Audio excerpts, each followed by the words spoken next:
Hi friends, அடிக்கிற வெயிலுக்கு குளு குளுன்னு ரிச் அண்ட் க்ரீமியான ஃப்ரூட் கஸ்டர்ட் சாப்பிட்டா எப்படி இருக்கும்?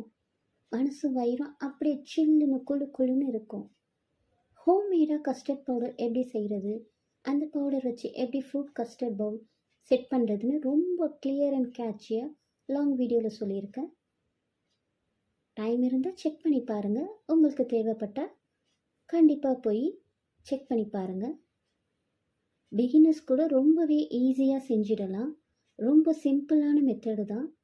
ஸோ கண்டிப்பாக நீங்கள் லாங் வீடியோ செக் பண்ணி பாருங்கள்.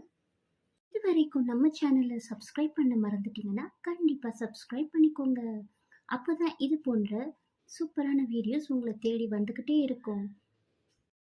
நம்ம வீட்டு குட்டீஸ் ஃப்ரூட் சாப்பிடவே பயப்படுறாங்களா? ஸோ இந்த மாதிரி ஃப்ரூட் கஸ்டர்ட் செஞ்சு கொடுங்க, உடனே காலியாகிடும். நமக்கும் வேலை மிச்சம். எப்படிடா ஃப்ரூட் சாப்பிட வைக்கிறதுன்னு நம்ம ரொம்பவே கஷ்டப்பட்டுட்ருப்போம். ஸோ அந்த டைமில் இந்த மாதிரி ஃப்ரூட் கஸ்டர்ட் பவுல் செஞ்சு கொடுத்தீங்கன்னா டக்குன்னு சாப்பிட்ருவாங்க. நாமளே ஹோம்மேடாக ப்ரிப்பேர் பண்ணி கொடுத்ததுனால எந்த ஒரு கெமிக்கல்ஸும் இல்லைன்னு நமக்கு ஒரு சாட்டிஸ்ஃபேக்ஷன் கிடைக்கும்.